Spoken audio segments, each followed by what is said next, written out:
FM HD1. Support for KPFT and the Prison Show is provided by the Cohen Parole Law Firm. For almost 40 years, Gary Cohen has helped represent incarcerated individuals throughout Texas obtain parole and fight parole revocations. We protect those who have fallen short of perfection from the wrath of those who believe they have attained it. For more information about Gary Cohen and his associates, Alan Bennett and Gene Anthus, you can find it at the website, parolelaw.com. You may also contact them at 512-476-6201. Listeners should be aware that the following program contains language and audio images which may be found disturbing and may not be suitable for your snotty-nosed little brat who probably cusses like a sailor behind your back anyway. Parental discretion is advised.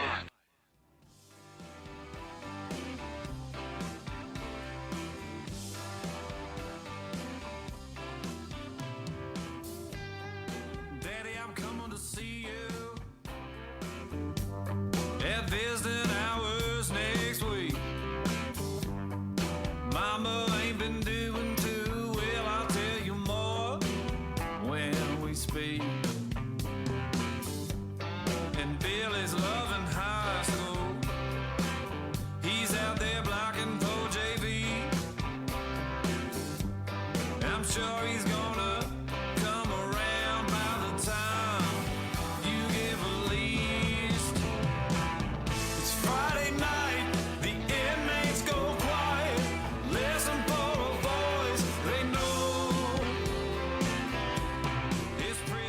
It's time to holler down the pipe chase and rattle them bars, because we're going to do a prison show for you right here at beautiful old, historic old, exciting new KPFT Houston, from the heart of Montrose, where we all hope tomorrow will be a better day. Dreams, I can see your freedom. I will hold you once more.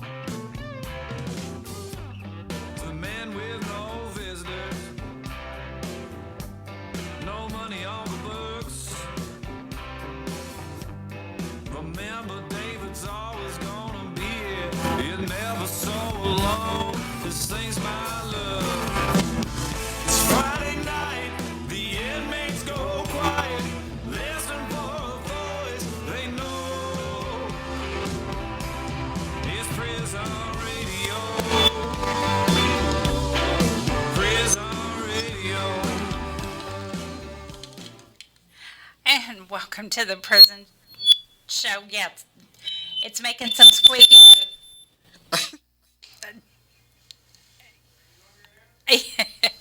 All right, welcome to the. Are you on there yet? Yeah, it was. It's my microphone is, or my earphones are really loud. I'm gonna have to. Yeah, I don't know if somebody's too close in there or why it's squeaking. It's kind of weird, isn't it? Yeah, I'm gonna just move. Welcome to the prison show. Tonight is. I'm not on. No. Yeah, you are. I'm listening to you. No, my earphones Oh. or my. Yeah, but you're on the air, so. Okay. Well, welcome to the prison show. Tonight is September the 3rd. October. I'm sorry, October the 3rd. I know. I know, I am all over the place. I wonder why we're getting so much feedback. I don't, I have no idea. Is somebody's headphones near a microphone? Well, I was bringing it closer to put it on. I guess I'm going to have to talk from over here. No, but the deal is the sound from the microphone and the sound from the headphones are going back through the microphone. I realized that, but I was trying to get the headphones on my head. All right. Well, what about the pairs that were sitting on the table a while ago? There were like That's 3 the ones pairs. I was trying to get on my head. All 3 pair? Well, Terry has one. Is it on his head?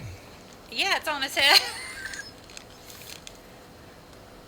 Okay, let me see. I'm going to bring it close. See, no more squealing. No more. I don't know. Jamin just touched something on there. I don't know what was going on. And he unplugged the first pair I had on. Yep. So maybe it was that pair that was doing it. Anyway, tonight is Friday. Take 2. Take two. um, Tonight is Friday, October the 3rd. I remembered it was October, though. And tonight, David, because we wasted almost 5 minutes discussing my headphones. We David, got rid of the squeal. we did get rid of the squeal. Absolutely. Teamwork makes the dream work. Yes, it does. Sometimes. Sometimes. And now the foam's coming off the wall. It's one of those nights. So David has lined up a fantastic show tonight. We have Dr. Terri LeClercq, who I'm sure everyone remembers is the retired English professor. She's also queen of the Prison Show Book Club, author of Prison Grievances, When to Write, How to Write, as well as at least 4 other books. So she's going to be on. Mary Sue Molnar, the executive director at Texas Voices for Reason and Justice. Terry Peden, who is in the house and is sitting next to me. He will be on. He's the parole attorney based in Texas and Alabama, lawyer, firm owner, Abolitionist, Educator in criminal law, and of course, Abraham Bonowitz, co-director, founder at Death Penalty Action. You can sign all of his petitions if you choose to do so at deathpenaltyaction.org.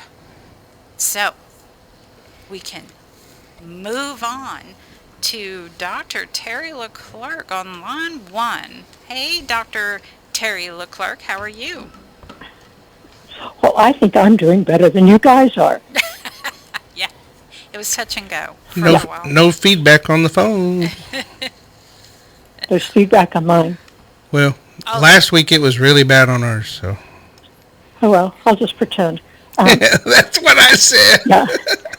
She must Okay, have listened. David, if you take these 5 minutes off of my time, I get another time, because I really wanted to talk to you about this book. And if I can't do it this time, I'll do it next, Well, okay? you've got like 9 minutes, I think. I don't think it's that bad. Let me look at the schedule.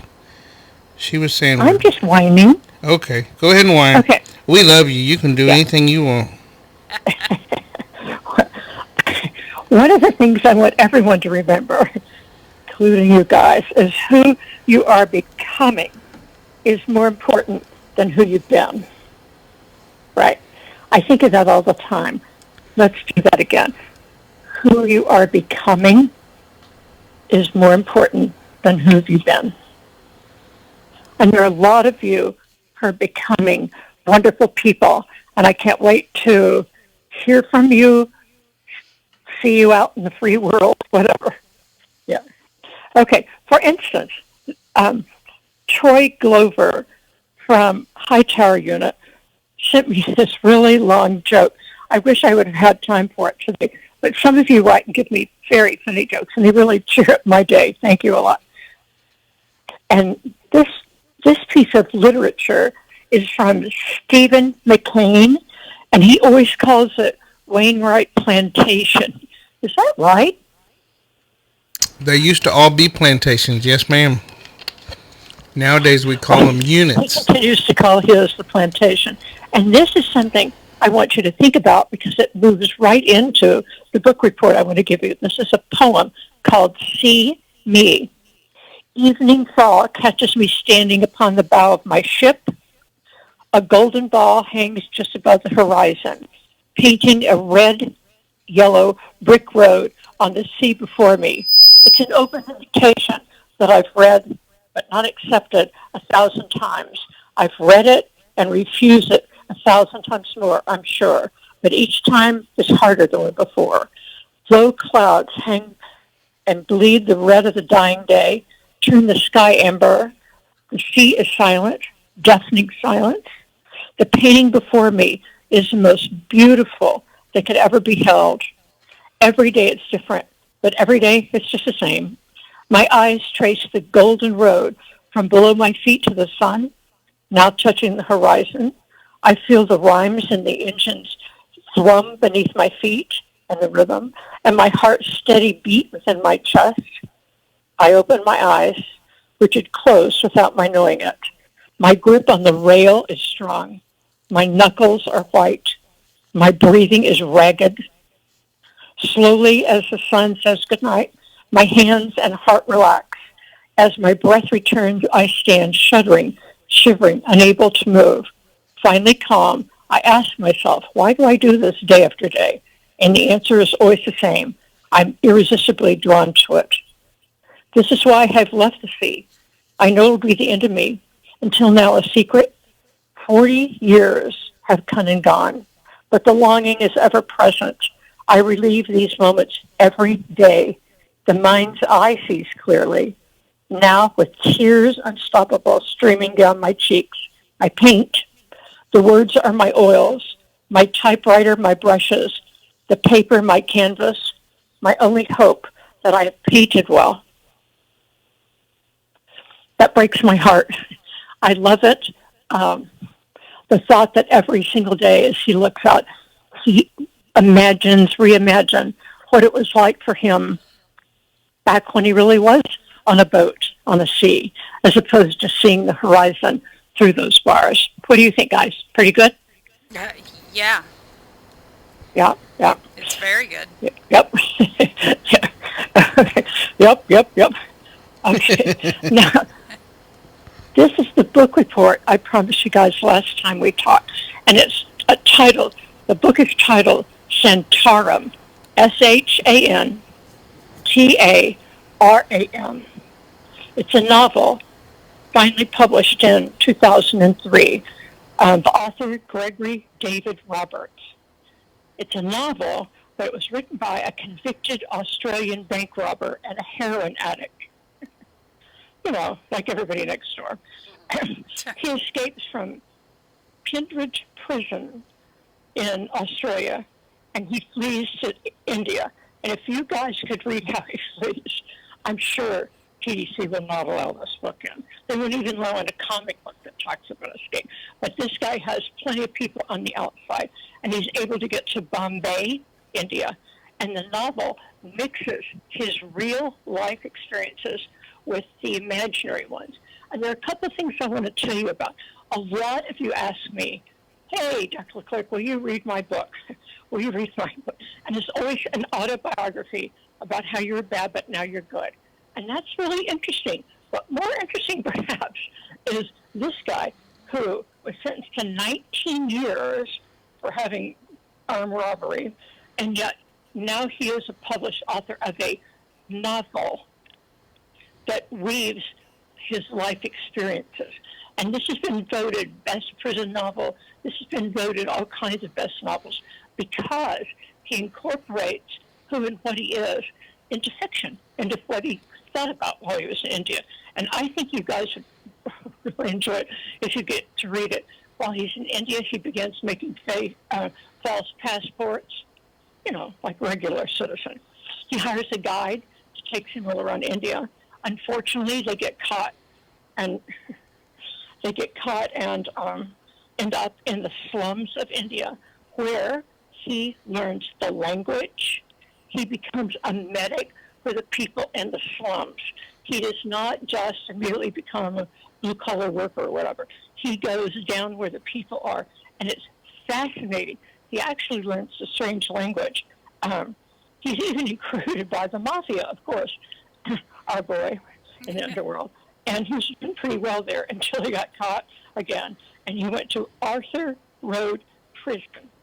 Now, I know all of us, think that TDC has some problems. But if you ever read the real truth about Arthur Road Prison in Mumbai, you would just allow yourself to not exist. Unbelievable torture, unbelievable deprivation. But it manages to be interesting in spite of the mental and physical abuse. It's really interesting. I read every page. I was flipping the pages so fast I don't think I got all the words done. But while he was in the prison, this is what he realized, that the mafia is able to get him out. This all turns out okay. But he realizes he had become exactly the things he loathed. He fell into a terrible depression, realizing he was the bad guy, not the good guy. And he turned his life around. And that book is so enchanting. I hope somehow you can get your hands on it. I hope you can get pieces of it even into TDC, because it, just like the poem that I just read, this one lets you see the sea that you used to see, lets you know that there's something there beyond your white knuckles. It allows you to escape. And that's what literature is, people. It is a chance to escape. And I want you to enjoy it. Go to the library, check out some books. Ask your loved one to send you in some books. Read. And as you leave, and you will leave, as you leave, you will be a better person. And I can't wait for that better person to show up. One quick thing, David. This is all my literature stuff. One quick thing.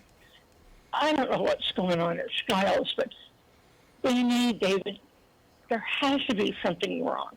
The inmates don't grow the cigarettes that people are smoking. Instead, in Skiles, the lights are kept on all day and all night to get rid of the K2 or 9 or whatever that stuff's called, and to get rid of the smoke. But it's not the prisoners who are making the smoke happen out of some kind of fairy tale wand. Help Skiles get rid of what's coming in so that they can have a healthier life. Right? Yeah. Yay. We need to get rid of that stuff. Right. Yes, and you're correct. I don't know that that's I don't know if that's good literature, but that's the truth. Okay. David and Danny, I love you both. Thank you for letting me do this. Thank you, Miss Terry. We love you. Love you. Okay. Right. Oh, David. Yeah. David. Jack and I are going to finish off paying for a Devo for you this year. Oh, thank you so much. Oh my Woo, God. that is an answer prayer right there. Thank you so much. It is. Yep. Okay, just remind me. I sure will. Thank you so much. Good night. Good night. Wow. Well, everybody heard that. Yeah. She's wonderful. She got a discount compared to last year. Yeah. Yeah. So, Wow. man, that's really a blessing. I just got goosebumps everywhere. I did too. I've been really worried about that.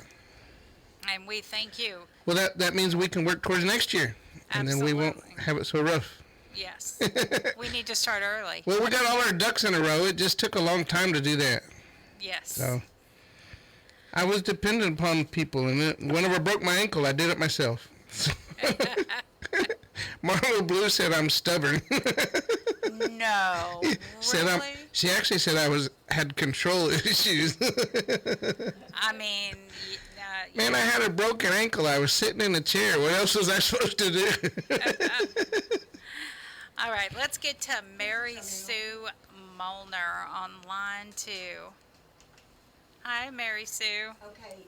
Hey, good evening. How are you guys doing? Doing good. How are you doing? I am doing well. Hold So on. I have an echo on my part. Is it on your part also? It was a David echo, and now that echo has been taken. It was a Linda talking in the background, but yeah. It was David. So how are you, Mary? I'm good. Busy as always. As always. So what do you have for us tonight? So we are Texas Voices. We've been around for about 16 years, going on 17. We advocate for people who are or will be required to register on the Texas Sex Offense Registry. And we try to help people succeed and, move on with their lives despite the insurmountable odds that are against them. And those are the kind of things that we work on, are those odds, because we feel like everybody should have a place to live. Everybody needs to have a job. And, you do your time, you complete your sentence, and you need to be able to move on and be a productive member of society, which is what the state wants you to do, but they keep putting barriers in your way. And we've been trying to work on some of those barriers. So one thing is the parole bus stop restriction. Yes. Parole is denying home plans one right after another because there is a school bus that stops somewhere within 500 feet of the home.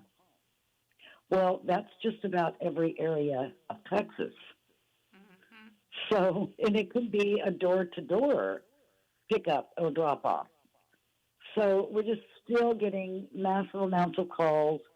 I'm sure that there are hundreds of people incarcerated who have already completed their sentence. Not completed their sentence, but completed their program. And they're ready to leave, but they're being turned down because of their home plan. And in a lot of those cases, it is a school bus stop. So if that is someone who's listening, if your home plan has been turned down because of a school bus stop, not a school or a park or another child safety zone, but simply because of a school bus stop, a bus that stops somewhere in your neighborhood, if you could get your family to give us a call or send us a letter, we would appreciate it. And so I'll give you our mailing address. It is Texas Voices, P.O. Box 23539, San Antonio, Texas, 78223. Can you repeat that again just to make sure? Yes, it's Texas Voices, P.O. Box 23539, San Antonio, Texas, 78223. So we are out here working on trying to create some more availability for people and their home plans so that they can have a place to move home. There's no place like home. And people want to go home, and I don't blame them. And just because a school bus stops somewhere down the road and picks up a couple of kids, that's not a reason to turn your home down. So that's one thing we're working on, one of many, but that's our most biggest need right now is to identify those people. And you had mentioned that you have a phone number in case people incarcerated have loved ones? Yes, we've got a toll-free number, and if they leave a message, I will call them back, and it's 877-215-6688. We also have a website, texasvoices.org, and you can contact us through the website also, or family members can contact us through the website. And we have a confidential email list where we can keep all of our members, registered people and family members, up to date on all the latest developments. And we welcome family members to call and talk a little bit, let us know who they are, and we'll invite them into the email group so that they can stay in the loop. Okay, so you said that that's just one of the things you were working on. Give us some more. Well, we're trying to we're setting up a lot of meetings right now with legislators, law enforcement officials, and trying to, talk to people about these stupid restrictions and conditions that are not keeping anyone safe.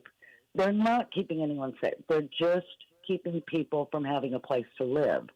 And we've got some pretty good support. We've got some treatment providers out there who are helping us with talking points and with one-pagers, things like that. It's people who know the research and the studies. And I can tell you, if you were to Google residency restrictions and then the word, which we never use, but I'll say it because you'll need to Google it. If you Google residency restrictions sex offenders, you will find decades of research. And all of the research says the same thing. These type of restrictions do not prevent sexual assault or abuse. It's almost always someone the victim already knows. And if it's a stranger danger type of offense, which are very rare, the person is not going to care about, that he can't go into a park.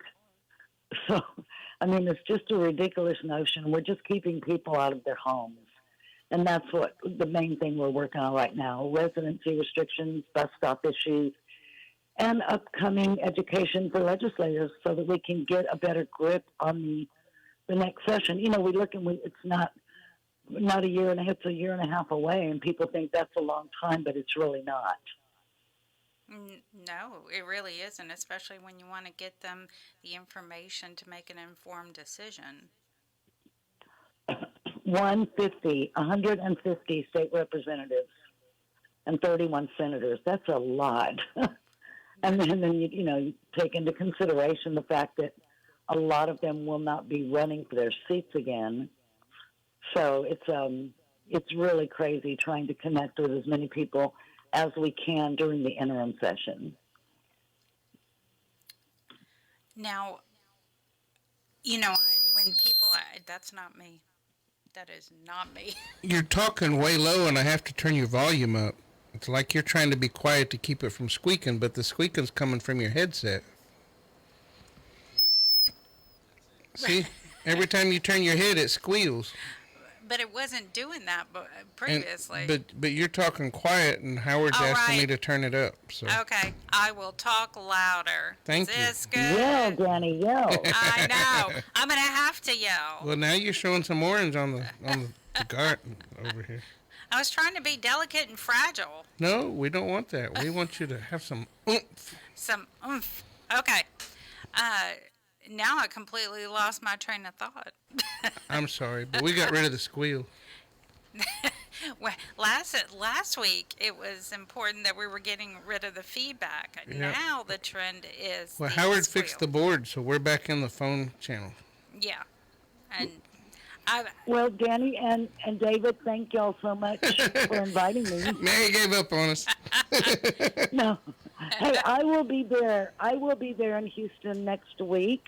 Well, come on down. I'll be presenting at the TCDLA Bill Hayburn Parole and Post-Conviction Seminar. Oh, wait, repeat and that again? And that is again? in Houston.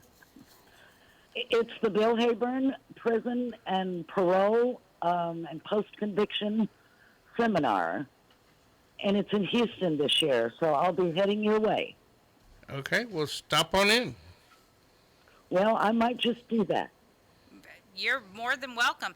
You, too, can squeal. Make these headphones squeal. Oh, great. Looking forward to it. Well, thank you, Mary Sue. We appreciate you being on. Thank you guys very much for having me. Have a great weekend. Thanks. Y'all do the same. All right. Bye-bye. All right, Terry, you're going to have to talk really loud and talk into the mic. I don't think Terry has a problem. I'm not the problem. I'm not the problem. Okay, now we have Mr. Terry Peden. He's the attorney. Go ahead, Terry. That's all the intro I get. Okay, I see how this is going tonight. She gave you a 2-mile long one a while ago. Gosh. Yeah, I did. No, but in all seriousness, thank you to the prison show as always. So tonight, guys and gals, I want to talk about reentry plans. I want to get back to the basics in terms of the core things that are most important and most impactful upon a parole vote. You need to have solid reentry plans. Going to be focusing on home plans, job plans, and then also resources relevant to each individual's release and reentry back into society. So 3 overarching themes this evening that I want y'all to be mindful of is, for one, to be resourceful. So the more options that you have for housing and employment as well as support, the better. This not only gives you literally more options, but it also shows the board that you have a support system in place and a community in place awaiting you upon your release. Secondly, I would say be realistic. So a lot of times we have, for example, I just helped a young man who's been locked up basically since he was 16 up until now 25 on an ag robbery case. Shout out to Ruiz on the Luther unit.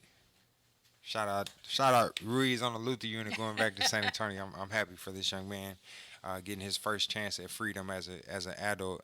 Again, having been in and out of the system since he was about 10. But back to the point here is be realistic, right? So a lot of times we have um, um, ambitions to come home, jump right into entrepreneurship, jump right into a specific industry, a specific career path. But as is life and as is reality, sometimes we have to take detours. We have to build ourselves up. We have to do things we might not necessarily want to do to then be able to do the things that we want to do or we feel are in more alignment with our purpose. It's all just preparing you. So again, be realistic, get in where you fit in, and take advantage of the opportunities you have. And then lastly, be ready. So don't wait until the last minute to start reaching out to loved ones, right? For example, if someone hires me 2 years before their parole hearing, they're going to tell me in our initial interview, you know, these are the people that I know I can reach out to for employment. These are the people that will be willing to offer me housing.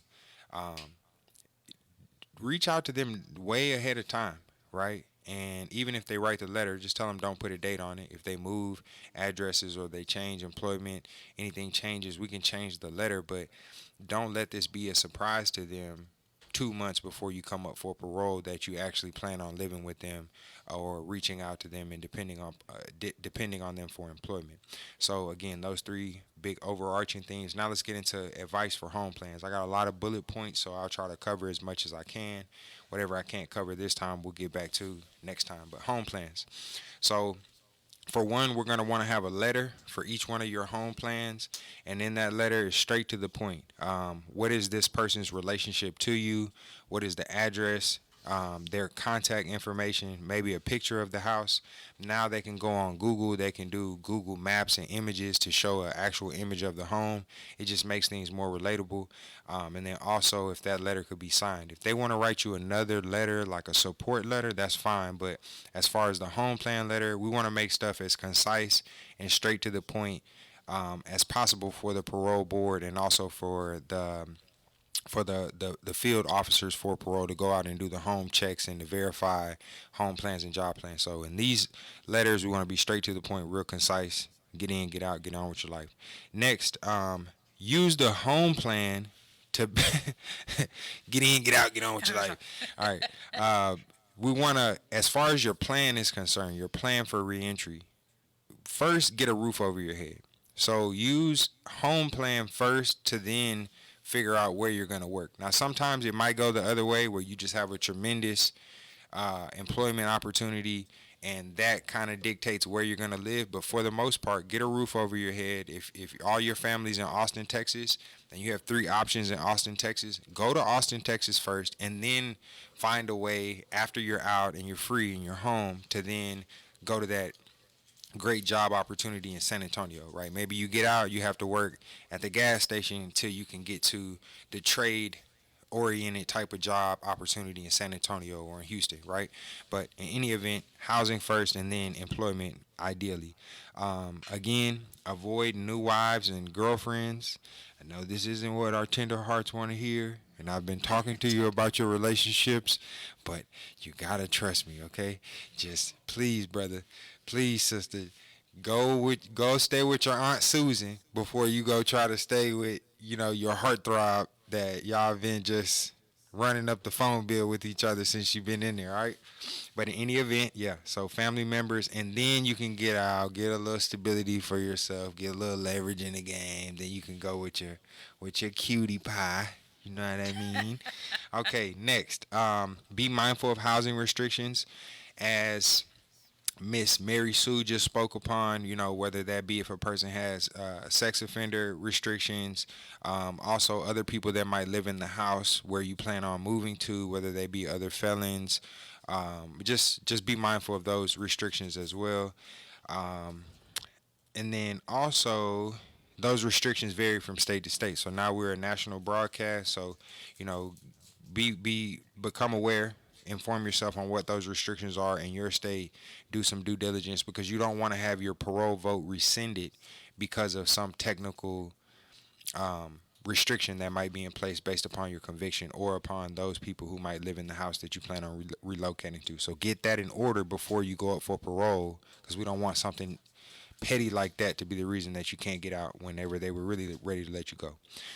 In terms of halfway houses are good. I encourage all my clients and everyone to have at least two options for housing. They might not like one place, but they might like another place. And I say they, I mean the voters and the people doing the supervision checks and things of that nature. So halfway houses can be a good thing, but I would say this: stay away from paying for like a full month's rent or multiple months' rent. If you can just pay the application fee, get an acceptance letter, then once you get approved, then you pay a month's rent, so that when you get out, opposed to going out and spending hundreds of dollars, then if you get denied, now you're just kind of in a bad situation financially. Also, try to find a halfway house that has employment opportunities in place for you as well, because then that can be a 2-for-1 bada bing bada boom situation. That looks very favorable to the board, especially if they provide employment and transportation to and from. Again, it's just about getting on your feet, getting your freedom, getting on your feet, and then moving forward into your more advanced aspirations that you might have. And also, you have to be mindful that when you're going to a halfway house, this isn't like going to your aunt or your uncle's house or your loved one's house or whatever, where if those people aren't involved in any type of negativity, your temptations could be kind of limited. Well, when you're going to the halfway house, you might be around people who are actively fighting addiction, who are actively relapsing, who have different type of issues that they're going through. They might just get on your nerves, and you might not want to be around this person. You just want a little peace. So you got to know yourself when you're picking out halfway houses, and just try to put yourself in the best situation possible. But at the same time, sometimes you got to suck it up and just do what you got to do.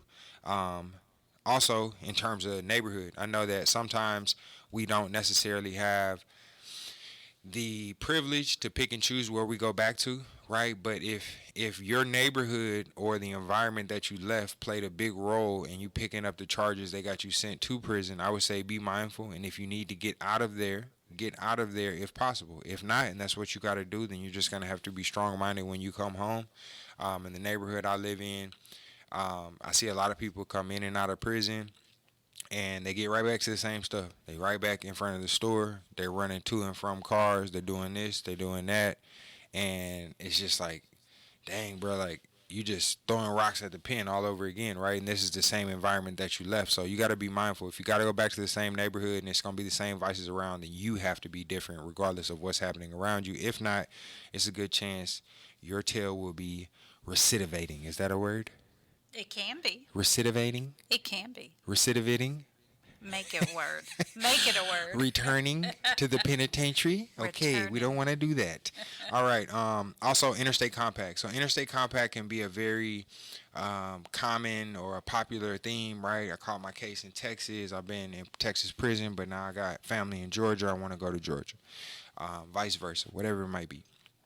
Get out of prison first, then focus on interstate compact. That would be my advice. So if you caught your case in Texas, you went to Texas prison, you have family members, loved ones, solid plans and resources in Texas, go back to Texas. Then once you're out in Texas, then go through the interstate compact process through parole supervision, right, in the community, to then get to Georgia.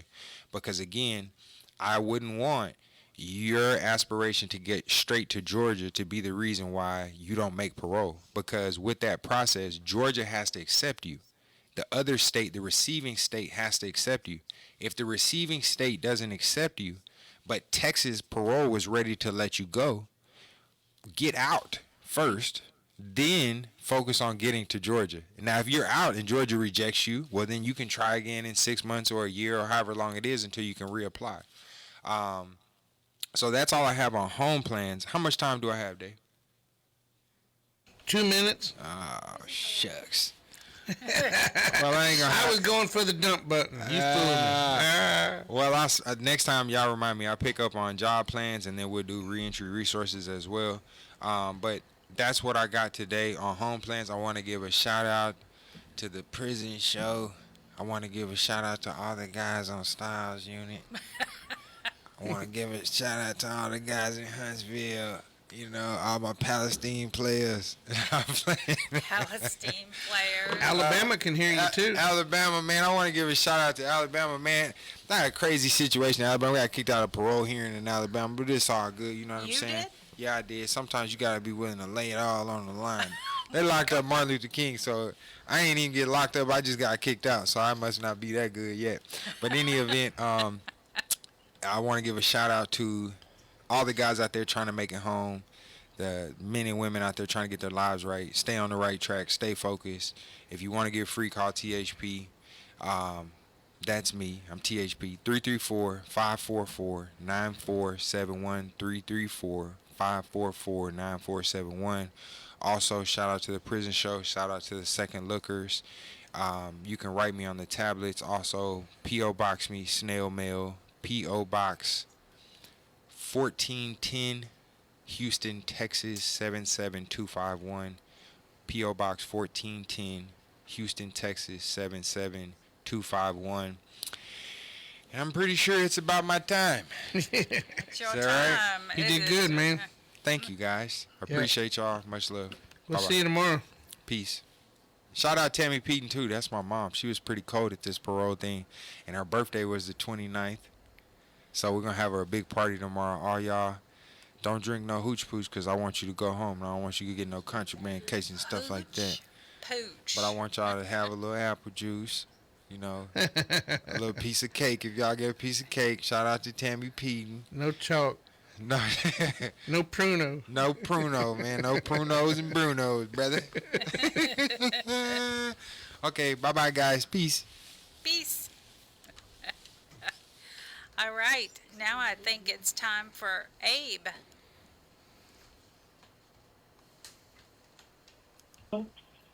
Hey, Abe. And good evening. How y'all doing? Doing good. How are you? Well, not too bad. Hearing a bit of an echo, are you? Yeah. Hear an echo. There we go. Okay, how's that? No, we're still there. Oh, maybe it's the radio in the back. Your radio's on? I don't think mine is. Yeah, I hear something in your background. Let's see here. TV or something.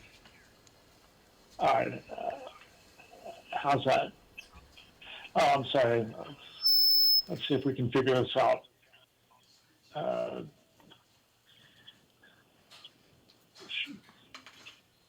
Do you still hear the echo? I'm hearing it. Are you hearing it? I mean, we hear something in your background, like some TV's on, maybe your radio, your computer. It don't bother me if it doesn't bother you.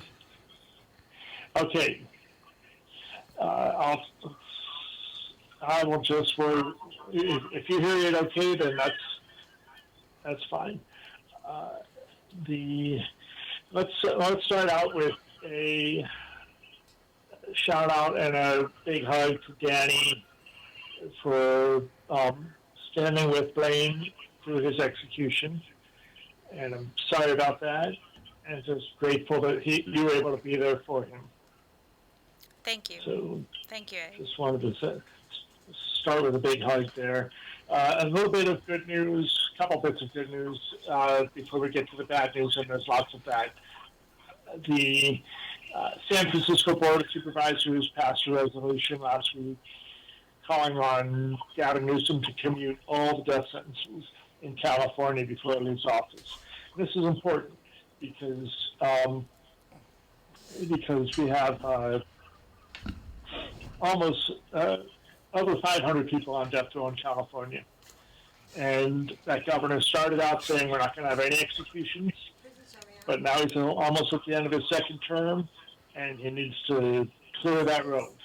So there's a campaign going on in California for clemency for everybody, and hopefully that will work out, and this is a good start.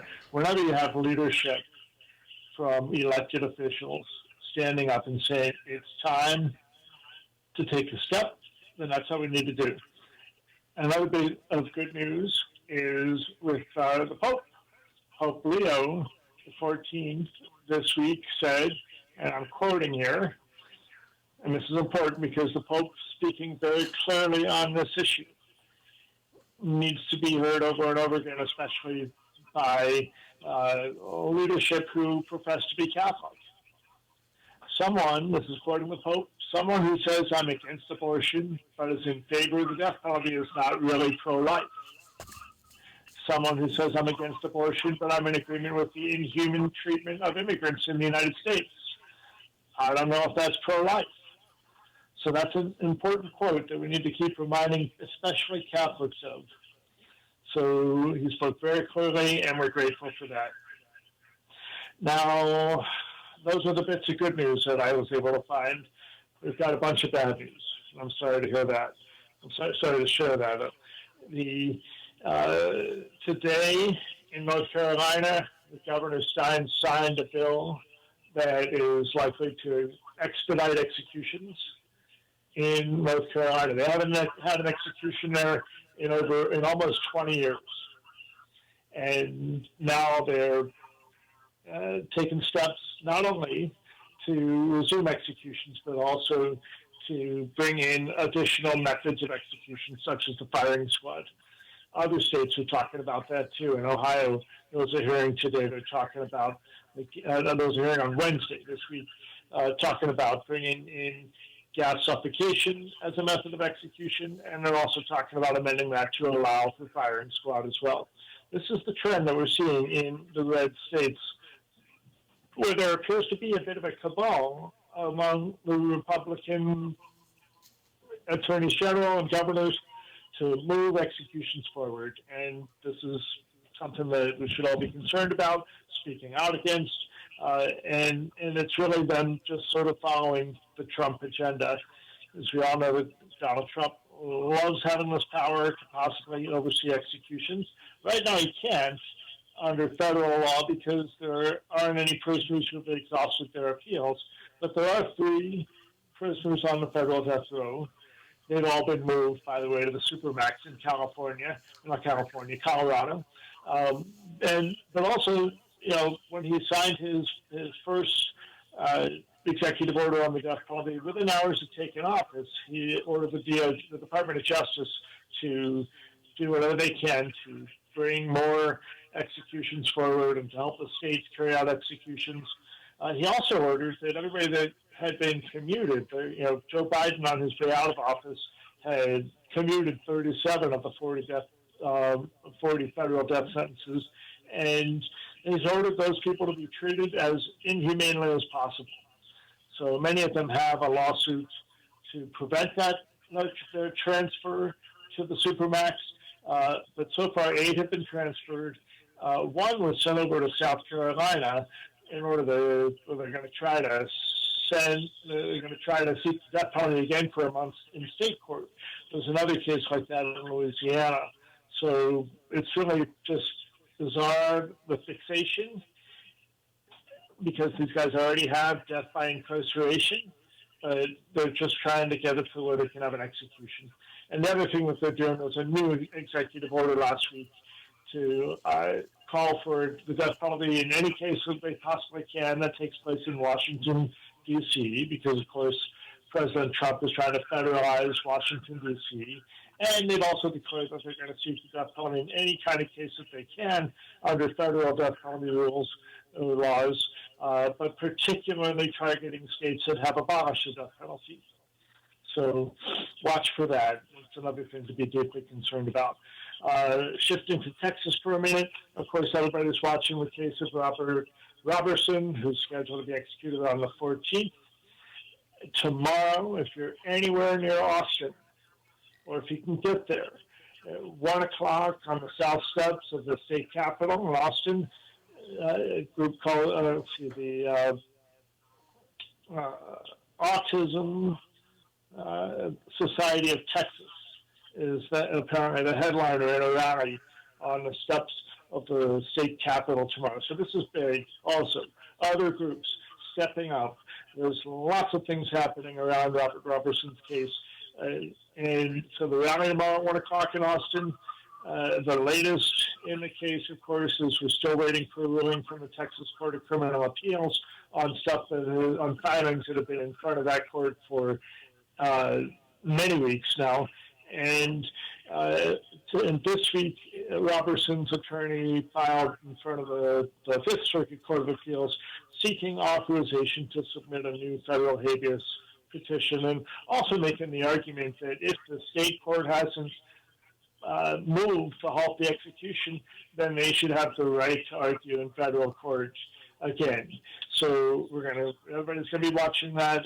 The execution is 2 weeks from this past Thursday, 2 weeks from yesterday, and we're going to see what's happening. Now, of course, the shocking thing is, to some of us as abolitionists, is that we are seeing a lot of conversation about Robert Robertson, but very little about the fact that there's 5 other people scheduled for execution before him. You got Ray Ward in Indiana on World Day Against the Death Penalty, October 10th. We've got Samuel Smithers in Florida. That'll be the 14th execution this year in Florida, which is a record, and they're going all out. We have Lance Shockley in Missouri on October 14th, who has a very strong innocence claim that very few people are talking about, except for folks in Missouri. And we all need to be looking at that case if innocence is the issue that we're concerned about. Then October 15th, Charles Crawford in Mississippi. October 16th, I mentioned, Robert Robertson in Texas. October 17th, Richard Jerth in Arizona. So right there we have 6 executions scheduled on a 7-day period. And then on top of that, Anthony Boyd, another man with a strong innocence claim, certainly an unfairness in his trial claim, Anthony Boyd in Alabama, and that'll be, I think, Alabama's 6th gas suffocation execution. And then Norman Grimm, another one in Florida, if he's executed, will be the 15th person. Now, the thing about Norman Grimm is that he has nobody representing him. And, how do you move forward? In fact, it was the state that filed a motion that said he needs to have an attorney appointed for him so that we can move forward and execute him. So we're going to see what happens. We're going to see what happens with the questions of innocence in not just Robert Robertson, but Lance Shockley and also Anthony Boyd. 3 people with strong innocence claims among the 8 scheduled to be executed in October, which, of course, if you're a Catholic, is pro-life month. So there you go. And then on top of that, we have November 13th in Oklahoma, Tremaine Wood, and December 11th in Tennessee, Harold Nichols. And I think I should mention also that Tennessee just announced 4 new execution dates that'll take place in 2026, including Krista Pike, who is a woman, and as we all know, that should make a huge difference, but it's a rare thing that we execute women in the United States. And yet here they have scheduled a year out. Her date is September 30th. That's a year from now, and they've announced that date. So that's what's that's the stuff that's happening around the country. And I put a link to petitions to deathpenaltyaction.org on the Facebook page for the Prison Show under this program. And so please go there, click and sign all the petitions. We'll be delivering them as we go. And on top of that, there's also a link because this apparent spike in executions. It is a spike. We're on track to have more executions in 2025 than we have had since maybe as far back as 2010, certainly as far back as 2012, when we had 43 executions. In 2010, we had 48. So we're thinking it's going to fall somewhere in there in terms of the number of executions this year. And despite that, the argument is being made by Rob Dunham from the Death. I think we hung up on Abe.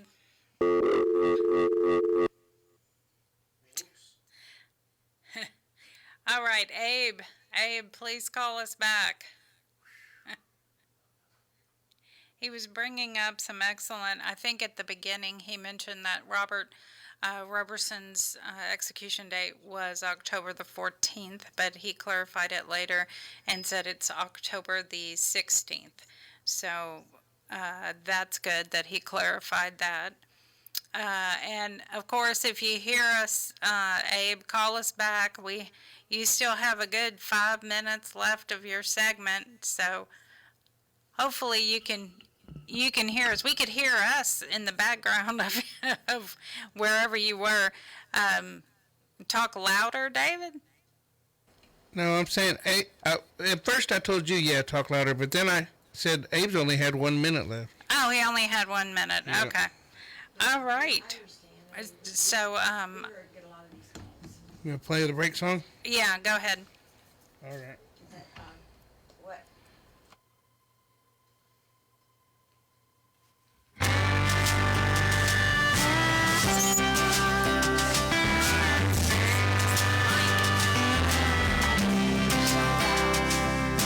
Come inside, take a seat.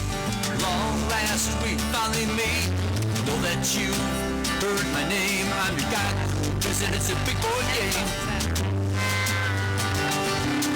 Always sleep with one eye open, or you wake up bleeding and broken. You be told when to eat and shower, locked away another 23 hours. Seasons change from hot to cold. Sense to your life, I want you go. Juvenile Alta County Jail. Freedom's my friend, I'm your prison cell.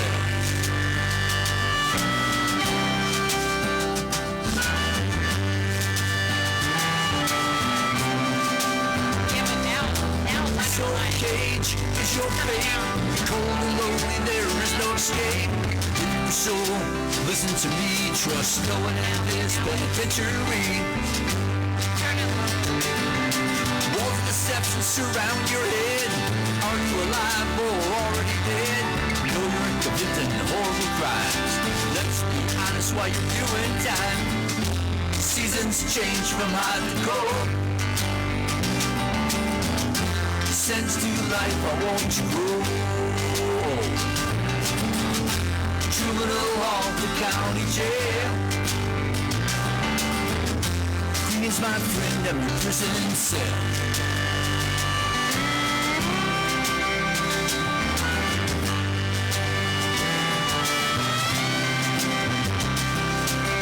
Some things that I have to say. See you beaten and raped every night and day. It's dark in here, called the solitary hole. The only light is from a distant glow. Most inmates grew up hurt and abused, hide their pain with prison tattoos. Straight to survive, they will have to fight behind the prison walls until they die. Seasons change from hot to cold. Sense to life, I want you grow. Juvenile Alta County Jail. Freedom's my friend, I'm your prison cell.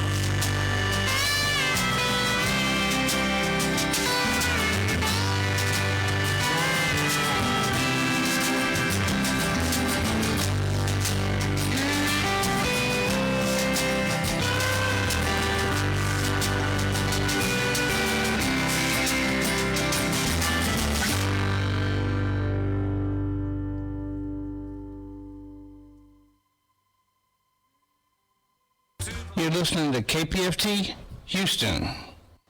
Support for KPFT and the Prison Show is provided by the Cohen Parole Law Team. For almost 40 years, Gary Cohen has helped to represent incarcerated individuals throughout Texas obtain parole and fight parole revocations. We protect those who have fallen short of perfection from the wrath of those who believe they have attained it. More information about Gary Cohen and his associates, Alan Bennett and Gene Anthus, can be found on their website at parolelaw.com. You may also contact them at 512-476-6201. All right. And I apologize. We were talking in here. We didn't know we were still on the air. I guess that's why y'all love us so much, right? We couldn't hear you, so I don't know. Yeah. Well, anyway, we're back, and let's get to the best part of the show, as Ray Hill used to say, the call. So let's start with Crystal on line 6. Hello. Hey, Crystal. Hey, how are you? Doing good. How are you? I'm good. I have some couple of shout outs to make. Okay, go ahead. Yes, I'd like to make a big shout out to my cousin, Tommy Cantu. He's in the Ellis unit. Tommy Cantu, pick up your head up high, do your time, and come home to your family. We love you a lot and miss you. And then another second shout out to my cousin Jeffrey Hernandez. He's in the Hughes unit. I just want to wish him an early happy birthday. His birthday is Monday from his cousin Crystal. That we love him so much. And then another big shout out to my loved one, Terry Arnold. He's in the Michael unit. Terry, keep your head up high. Do what you got to do to come home to me. Love you and miss you. That's it. All right, Crystal. Well, thank you for calling in, and we hope that you have a great weekend. You too. Bye-bye. Bye-bye. Bye. Bye. All right. And now, how about Atari? Hi, Atari. How are you? Doing good. How are you? Oh, I'm blessed. I'm blessed to be on the show tonight. Thank you for having me. Well, thank you for calling in. So, who's your shout out for tonight? I just wanted to give a shout out to my husband, Felton Polk, at the All Red unit. I just wanted to tell him that I love him and I miss him, and I can't wait for us to get remarried. Aw. Yes, he's my soulmate, my twin flame. Oh, that is so sweet, and that is so romantic that y'all are going to get remarried. Hey, all the guys out there, take a listen to that. That's romantic. Yes, ma'am. We never got over each other. Aw. We had a few bumps in the road, but we were still in communication, all with the help of God, and we're back together for good this time. Well, I'm so happy for the both of you, and thank you. We hope that you both have a long and happy marriage, happy life together, and we hope that you call in again. Yes, ma'am. I will. I'm going to save this number in my phone. All right. Well, thank you very much, and we hope that you have a great weekend. Thank you, and you as well. God bless you and stay safe. Same to you. Bye-bye. Thank you. Bye-bye. Okay. Now we have Coco. How are you guys doing today? Thank you for the shirt. I got it. And I want to do a quick shout out for these people. I've been busy with medical and all everything's going on. But it's Chris Copeland at Luther Unit, Corey McCollum. Oh, Corky, he's going to kill me now. Polanski. Nico at Stevenson Unit, Nick Reyes at Ferguson Unit, Robert Felton at LeBlanc, Samuel Ayala. Hopefully you got the book that I sent you at Cofield. Shay Barnes at Smith Unit. Ty at Aldred in New York, who finally got to Telford. Hopefully he's adjusting good. On the Getting Out app, it's Tiffany Cheeks. I know you're listening. Sorry, I've been busy. Then Oregon Institution is Eric Mejia, Justice Arab, Uri Vargas, for Conwell.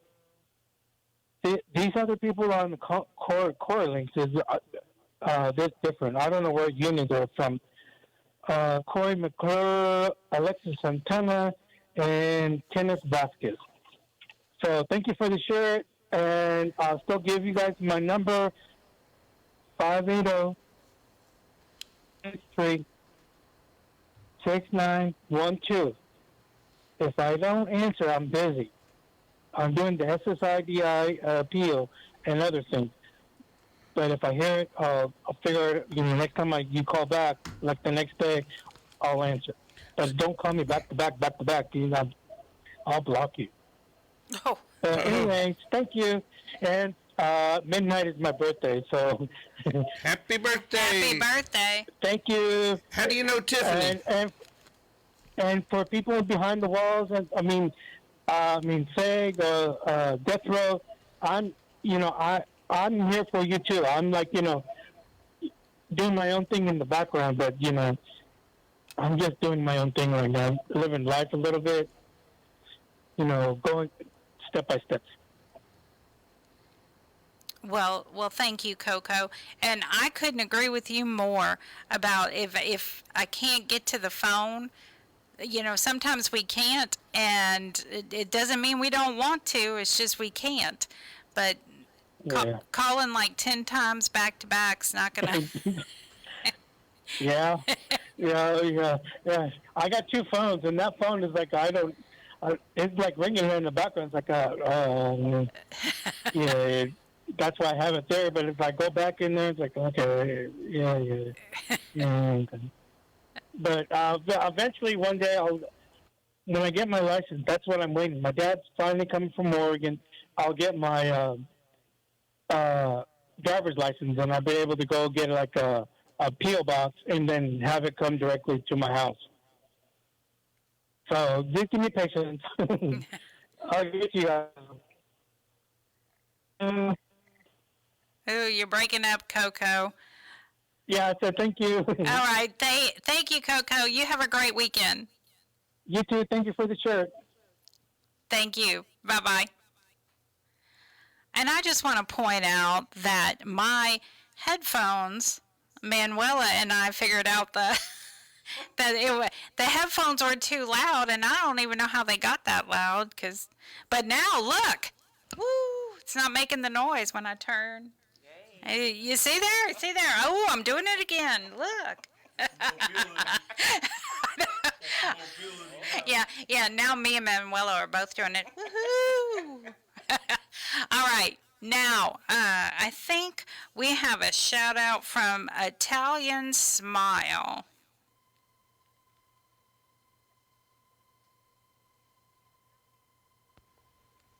Hey T, I hope you're doing alright. I'm sorry this week was a mess with letters. Don't know what happened, but it took a lifetime to have them released. Anyway, you were always in my thoughts and prayers, and you'll always be. You take care and be safe. I love you no matter what. Hugs and kisses. Thank you, Prison Show, for making this happen. Oh, we had some kisses. We love the kisses. All right, let's get to Jeremiah on line 1. Hey, Jeremiah. Hey, Danny. How you doing? Doing good. So what do you have for us this evening? Well, I wanted to touch bases on what the lawyer was talking about. Getting out of prison, it's not easy at all. I mean, you hit society from what you're used to, being up there in that prison cell, especially if you're doing 5-10 years strap. It's not the same. And my high recommendation to those folks that are going to be doing that, you need to stop and just take a breath and self-evaluate, because I got caught up in the sexual of drugs, you name it, I did it. And I didn't have a plan. I didn't have family to support me or any type of support system whatsoever. And I know there's going to be some that's going to be getting out that's not going to have no support system. Find some. Church, outreach programs, something. Because you can't do it by yourself. And as far as jobs are concerned, if you got to go out there and put that trash on the side of the road for like Easter seals, do it. Because I tell you what, I'm lucky I did not go back to prison. But I watched so many just do a turnaround. and they didn't get a chance to really live life as they could be. So I just thought I would throw a little bit out there that maybe can help inspire some of these guys. Hey, man, you got to slow down and just think about it. You know, our minds is the great, great weapon, and so is resources. Don't be shy to ask for help, no matter what it is. It was a culture shock for me when I got out. I did 10 years flat, and everything changed. Technology, everything, and I was masked. So I hope that's a good encouragement to you guys out there. Which actually, that's funny. I went to Walmart thinking he still had cassette tapes and asked the guy about that. And he looked at me like I was stupid. And that was almost 20 years ago. That's going to be 20 years next year that I've been out. 20 years. So that's a long time, but I still remember my time, too, because it keeps me out of trouble. Mm-hmm. I wanted to give a shout-out to my new friend that was giving me, Otto Rodriguez, out there in Dallas area. They know that I'm still thinking about him and enjoying writing with him, and I'm glad that I made me a new friend. So that's about it, Miss Danny. I appreciate it. Well, we appreciate you, and we always appreciate someone who's been gone through it to, call up here and give some advice. And so I know I appreciate you, Jeremiah, and give our love to your wife, and I hope you both have a great weekend. I will, and if y'all ever need more, insight from somebody that's been there, I mean, I have so much more, but I know y'all got time limit right now. I would love to get on here and, answer some questions or whatnot. That would be great. We will definitely keep that in mind, and I know I'll be picking your brain online this week. Yes, I'm so happy that we get to communicate, for it. I enjoy my other new friendship, Miss Danny there. I cherish that friendship. Absolutely, I do too. All right. Well, I'm going to be watching, so no more squeaking on the microphone, okay? No more squeaking. Look, I'm doing it again. It's October. Don't need to be spooky. No. Of course not, yeah. Well, you have a great weekend. Hey, y'all too. Bye-bye. Bye-bye. Okay, now we have Caitlin.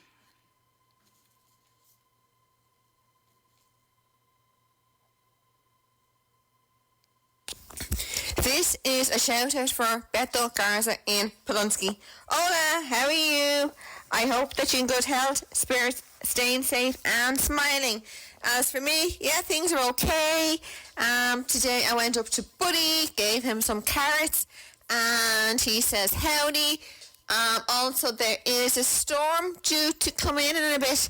So at the moment, it's like the real kind of quiet before the storm. Like, do you know that kind of atmosphere when everything is like super, super quiet?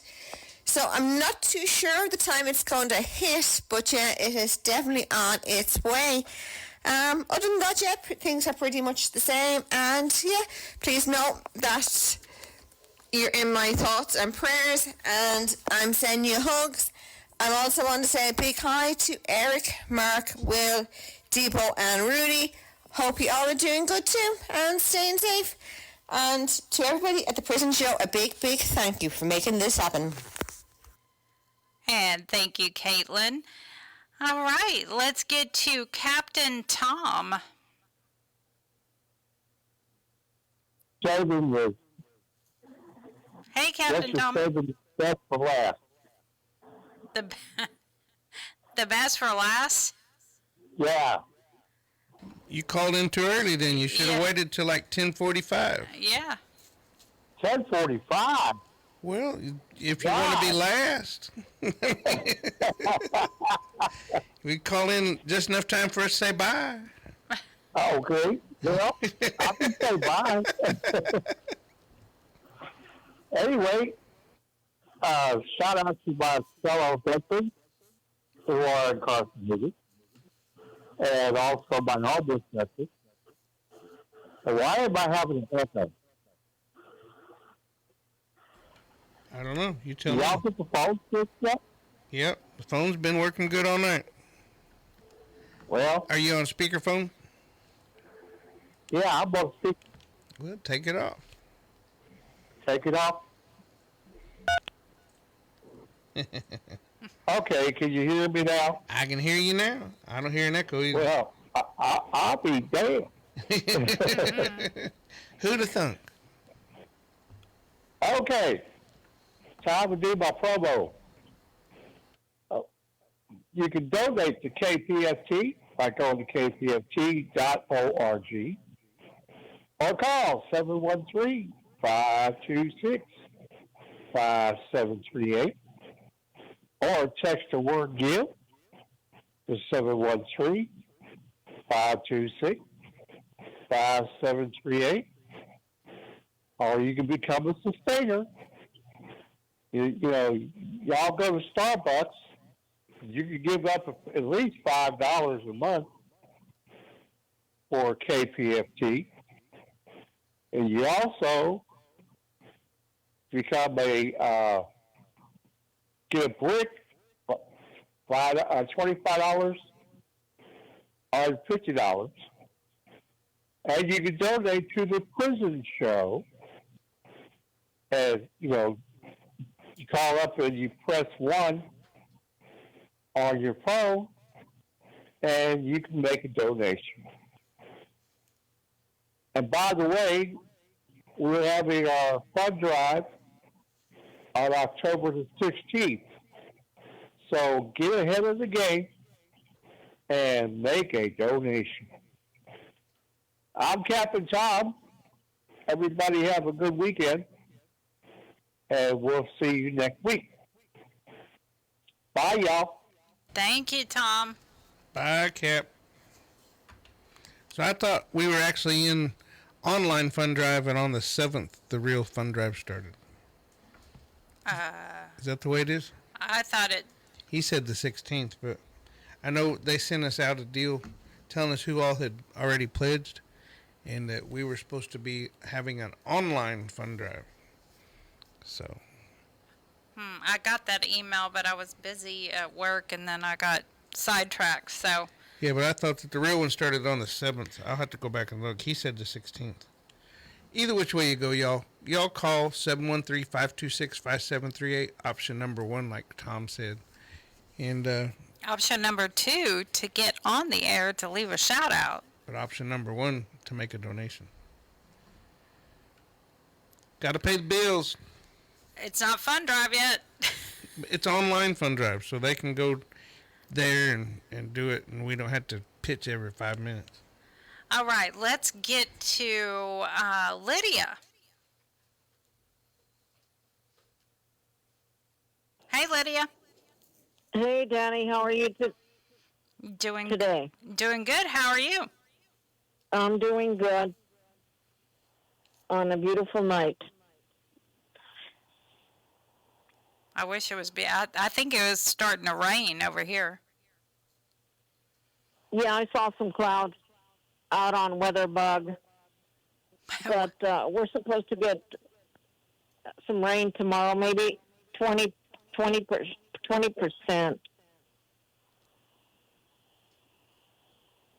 I think ours is a bit higher, but I'm keeping my fingers crossed. Yeah, we need the rain. But I want to give a shout out to my son, Beto, and tell him we were cut off the time. I didn't realize it was 8 o'clock. But yes, Odie did not have that procedure done. And I'll call Jennifer Lee tomorrow and find out some more tomorrow. Okay? And Amanda's doing better. She feels better. And she's glad she's the one that got the fever and not the kids. Yeah. But I just saw Freddie and Mariano drive up. So I guess they're hitting the streets tonight, or the clubs, I should say. Your Tia Rosa's car is not there, so she must be out with the early out at those places on Lyford. I heard the early won $500 this week, so I bet you she's out there again. Yeah. But anyway, mijo, give me a buzz tomorrow. I want to send my saludos to the guys, to Big Will. It was nice to see you out there on Tuesday. And shout out to Eric. And let's see, Roderick, Robert, Mark, and I hear there's Brandon. Give him a shout out too, and tell you guys that you're thought of and in our prayers. And I hope I'm not forgetting anyone. Okay, so you all have a good night, and I'll give you a buzz tomorrow, David. All right. Or a text. Yeah. Whenever you get up and about. Okay. All right. You all have a good night. Drive safe. Tell Linda to drive safe. All right. Good night. Good night. All right. Let's get to Kalyango.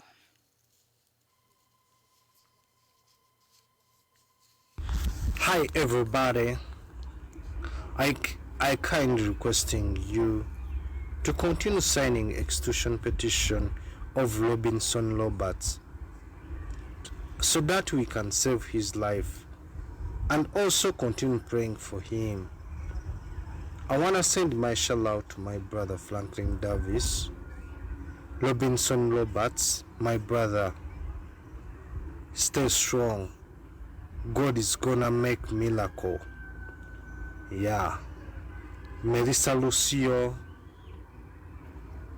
Lid Rodri, to my beautiful mom Linda, Madame Danny, David, Francis, and Peter. Have a blessed weekend. Let us continue praying for Robinson Roberts. He didn't commit any crime. He deserves justice, and we want him alive. Hi, Emanuela. Thank you for the fight. Bye-bye. He is so sweet. Yeah, very sweet. And I love the roosters in the background. All right, let's get to Kiki.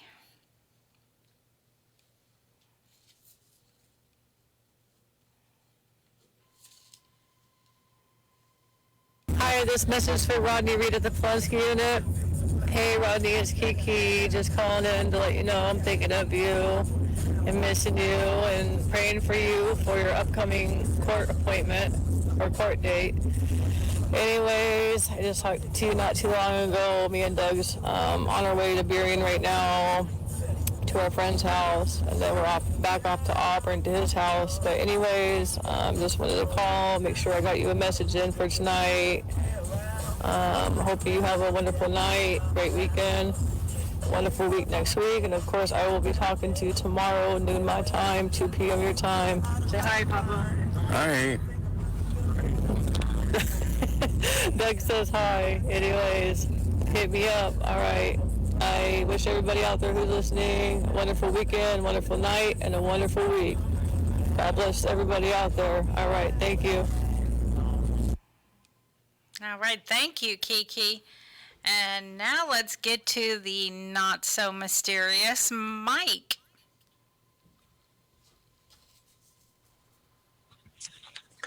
Hello, this is Mysterious Mike doing his shout-outs for the historic prison show on the Mighty 90 KPFT. Here's my shout-outs to Guy Alexander, Jamie Cuppett, Stephen Russell, Stephen McGee. These are the guys of Texas. Shout-out for Philip Perez. Shout-out for Matt Thomas, Edward Rees, Adam Wilkerson. Shout out for Oz. Shout out for Aaron Vasquez. Shout out for Haas. Shout out for Keith Money. Tasha wants me to do a shout out for Payday. Shout out for Oz. Shout out for Jesse Cortez. Shout out for Curtis Robertson. Shout out for Raymond Lee Cart. Shout out for Bill R. Sims. And a special shout out to Clarence Lee Bowman. Hopefully you're doing much better. And go Cougars! The University of Houston and Texas Tech Red Raiders play at 6:30 tomorrow night at TDECU Stadium, 6 p.m. on ESPN. And you can write to Mysterious Mike in care of David Collinsworth. And now back to the historic prison show. Adios.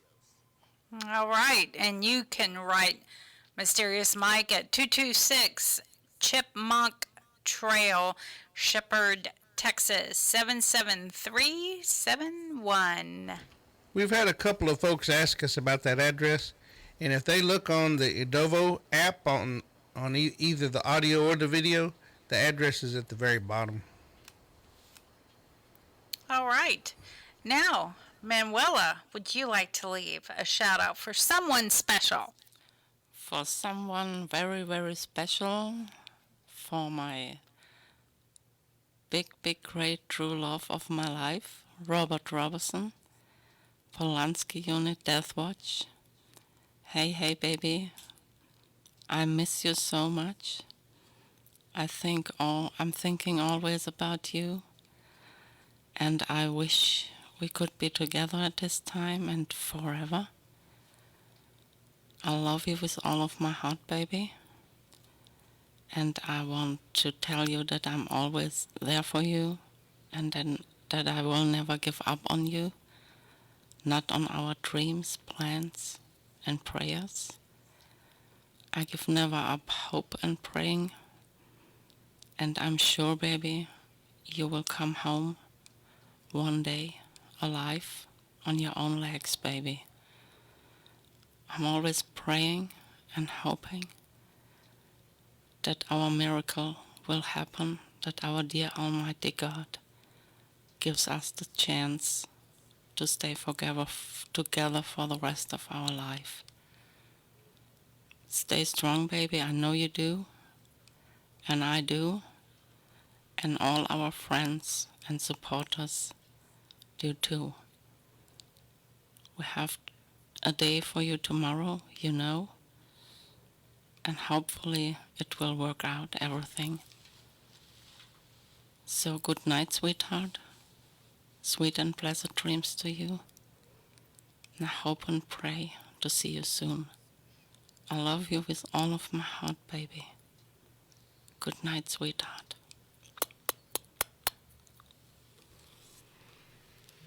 Thank you, Manuela. Aw. We're going to start crying in here. I like the kisses. Yeah, they're very sweet. Sweet kisses. You're lucky, Robert. You're very lucky. and Manuela's lucky to have you, too. Mm-hmm. Y'all are lucky to have one another. Linda, do you have your shout-outs? I can, yeah, you need to turn.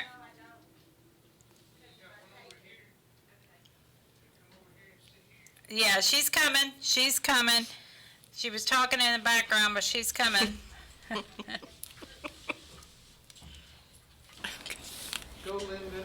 Go, Linda. Go, Linda. Go, Linda. All right. Let me get myself situated here so I can talk. Okay. Jamal J. Fisher, Xavier Davis, Jason Walker, Jose Chicola, Antonio Gilbreth, Joe Laws. Hey, Joe, thank you so much for that little card tonight.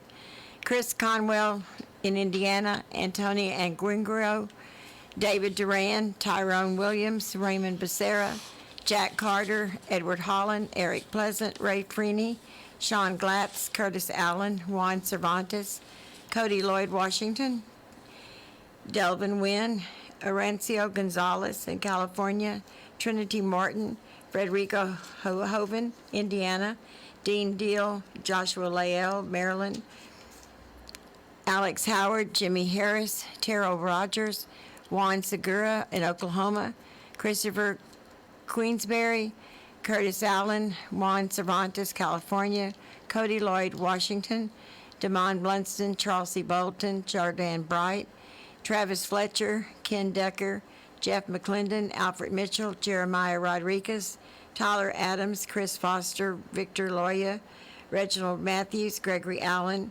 Curtis Robertson, Midget Titan, Paper Cup, Larry Johnson, Robert Cooper, William Owen Sr., Stephen Curry, Charles Thompson, Talon Carter, Dennis Price, Robert Roberson, Robert Satterfield, Robert Solis, Lucky Ward, Ronald Haskell, Gary Green, Franklin Davis, Jaime Cole, Paul DeVoe, Marcus Drury, Pete Russell, Will Spear, Britt Ripkowski, Christopher Turner, Larry Hatton, Bill Sims, Iron Thunderhorse, David Wood, Walter Sorto, Joel White, Lovey Smith, Vicente Ortiz, Stacy Howard, Frederick Young, Reginald Matthews, Chris Foster, Robert Southbeck, Coy Simpson Whiskey, Daniel Anderson, Marshall Smith, Brandon Savage, Alex Howard, Otto Rodriguez, Matthew Israel, Arthur Wright, Marco Garcia, David Rodriguez. And that's all I've got tonight, guys. Good night. Have a great week. All right. Thank you, Linda. All right. Now, I want to do some shout outs. And like Linda said, Joe Laws, thank you for the letter. And I'm not sure why you're not why it comes back undeliverable, because I did get this tonight, so that's good. Thank you very much. I'm going to add you to the tablet. Ryan Cole in Fort Myers, Florida. I got yours letter. I have not read yours yet, but I will get to yours. I'm looking over here like it's this camera. I will get to your letter this weekend, I swear. Darren, what do you think that name is? Darren what? I'm asking. Warren? We're going to go with Warren. Darren Warren at the Styles unit. I got your letter. I'm going to take care of that this weekend, or read it this weekend. Terrence Gibson at the McConnell unit got your letter. I'm going to read it this weekend. And Devin Bebe Clark in Nashville, Tennessee got your letter too. And then of course my regulars, Freyan, as Paxton said, Freyan. Shout out to you. T, hey T, Jason Thornburg, hey, David Hunter, Valerian O'Sheen, Larry Barker. Hey, Larry. Britt Rapowski, Rodrigo, Xavier Davis, Troy Glover, Travis Fletcher, Stephen Drayton, Kenneth Decker, Eddie at the Wainwright unit, Denise Farmer, Joel White, Jay at the Win unit. Hey, Jay. Leroy. Hey, Leroy. Enjoyed our conversations this week. Brian Rogers, Russell Rieger, and of course, CJ. And a very special shout out to Robert Roberson at the Polanski unit. And we were talking earlier, I was telling, Linda was there, and I was telling Manuela that when Blaine was at his 30 minutes, we were doing his last few minutes of phone, he said, make sure you give my love to Robert and tell him that he will walk free one day. So he was thinking about Robert. He was thinking about you, Robert, at the very end. So much love to you, Robert, from Blaine, and much love to you, Robert, from everyone here at the studio. And I think, David, who wants to do shout-outs first, David or Jamin? Jamin can go. Grab you a mic right there, or do you have your shout-outs ready? Okay. You don't have your shout-outs? Does this one work right here? Yep. Sure does. All right. Hello, everybody. This is Red Devil speaking from the free world. Hope everybody's doing good in there. I want y'all to keep y'all's heads up. Just a few shout-outs. Eason, Stuart Little, Chase, E-Bone, my boy D'Angelo, Morton. Y'all keep y'all's heads up and don't think y'all are forgotten. And just so y'all know, I'm trying to get on the Securus mobile app, but I'm still figuring it out. So everybody keep y'all's heads up in there. Stay strong. Keep your mind focused. Try to stay off all the BS that's going on in there. Appreciate y'all. All right. Thank you, Jamin. He made me want to sing a song. Remember that? Hold your head up. Hold yeah. your head I was up. just listening to that today. Yeah, he's got it going in my head now. I'll probably be singing it all the way home. You know, I was looking at my Getting Out app, and there's a bunch of folks getting out, which is actually pretty cool. Adam Watt, Andrew Westbrook, Brian Smith, Curtis Hudson, Curtis Otto. All y'all going home, man. That's good. Glad to see y'all getting out. I'd like to make shout-outs to Alexander Orchard, Ashley Bradshaw, Charles Booth, Charles Miller, Christopher Cunningham, Cleto Guerrero, Crystal Minnie, Daisha Redmond, Daniel Campbell, Daniel Lipscomb, Derek MacArthur, Daryl Adkins, David Easley, David Saffel, Derek Walker, Dustin Flowers, Ireland McKay, Francis Nye, Hakeem Tyson, Isaac Navarrete, Ivan Williams, Jaime Quijano Jr., James Conley, James Kitchen, James McElraith, Jaron Reasonover, Jermaine Davis, John Graves, John Thomas, Jordan Seal, Joseph Trout, Joseph Nimitz, Juan Segura, Katya Myers, Kerry Sellers, Kevin Jackson, Colton Caruso, Kyle Triplett, Larry Johnson, Latwayne Reed, Lionel Rogers, Marcus Brown, Maria Pena, Mark Steele, Mark Sykes, Marvin Covington, Michael Morgan, Maury Holloway, Nicholas Smith, Quare Brumfield, Rashad Eady, Rashad Watson, Richard Little, Richard Nieder, Richard Smeal, Ronald Allman, Ronald Poole, Ronnie Osirio, Roy Forbes, Stanley Corbett, Sterling Evans, Stephen Bartley, Stephen Drayton, Terry Taylor, Thomas Johnston, Thomas Lanham, Tiffany Cheeks, Travis Walters, Tyler Bowman, Tyler Shipp, Tyrell Dubois, Victor Gamble, Victor Loya, Walter Woodard, William Campbell, Zachariah Areola, Charles Don Flores, Clinton Lee Young, Corey Stringer, Cornelius Robinson, Dennis Lee Richardson, 3RD, Dennis Wayne Price, Douglas Rivera, Jeremy Adler, Joe Ramirez, Kenny Morissette, Perry Williams, Pete Sines, Roderick Cooks, Roderick Johnson, Rodney Reed, Roy Kaiser, Sonny Wilson, and Will Spear. Who did we forget? Travis? Travis Fletcher. Can't forget Travis Fletcher. He actually wrote us a letter, and I seen it before I come up here, and I owe him an apology because I hadn't responded to him. But he said, "Hey, boo," and he said, "Let Mama Linda know that he says hi, and his heart goes out to you guys." He said that the last episode made him cry. So The last episode. well, you guys did your segment about Blaine. Yeah. Yeah.